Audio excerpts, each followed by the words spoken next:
ನ್ಯಾಯಾಲಯದ ಆವರಣದಲ್ಲಿ ನಾವು ಜುಡಿಷಿಯಲ್ ಆಫೀಸರ್ಸು, ವಕೀಲರು, ನಮ್ಮ ಫಾರೆಸ್ಟ್ ಅಧಿಕಾರಿಗಳು ಮತ್ತು ಸಾರ್ವಜನಿಕರು ಎಲ್ಲರೂ ಸೇರಿ ಭೂಮಿ ದಿನದ ಅಂಗವಾಗಿ ಇಲ್ಲಿ ಗಿಡ ನೆಡುವ ಕಾರ್ಯಕ್ರಮವನ್ನು ಹಮ್ಮಿಕೊಂಡಿದ್ದೇವೆ. ಮುಖ್ಯವಾಗಿ ಈ ಒಂದು ಗಿಡ ನೆಡುವ ಒಂದು ಏನಿದೆ ನಾವು ಕಲ್ಪನೆ, ಇದು ಸಾಮಾನ್ಯವಾದದ್ದಲ್ಲ.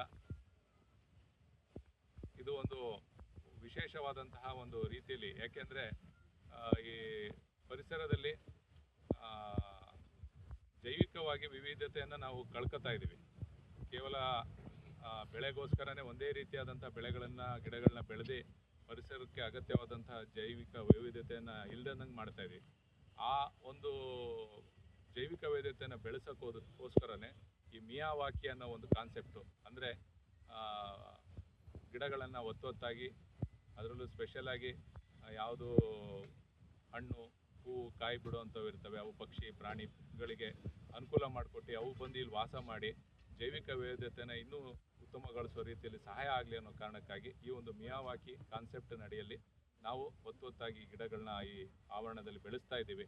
ಇಲ್ಲಿ ಕೇವಲ ಬೆಳೆಸೋದು ಒಂದೇ ಮುಖ್ಯವಲ್ಲ, ಇವತ್ತಿನ ಬಿಸಿಲಿನ ದೇಗೆಯನ್ನು ನೋಡ್ತಾ ಇದ್ದರೆ ನಾವೆಲ್ಲ ಮುಂದಿನ ದಿನಗಳಲ್ಲಿ ಇನ್ನೇನೇನು ಅನುಭವಿಸ್ಬೇಕಾಗುತ್ತೋ ಗೊತ್ತಿಲ್ಲ. ಹಾಗಾಗಿ ದಯವಿಟ್ಟು ನಾನು ಸಾರ್ವಜನಿಕರಲ್ಲಾಗಲಿ ವಕೀಲರಲ್ಲಾಗಲಿ ಒಂದು ಮನವಿ ಏನಂದರೆ, ಹಾಕಿರೋ ಗಿಡಗಳನ್ನ ದಯವಿಟ್ಟು ಉಳಿಸಿ. ಹೋಗ್ತಾ ಬರ್ತಾ ತಾವು ಒಂದು ಚೊಂಬು ನೀರಾದರೂ ಆ ಗಿಡಕ್ಕೆ ಹಾಕ್ಬಿಟ್ಟು ಹೋಗಿ.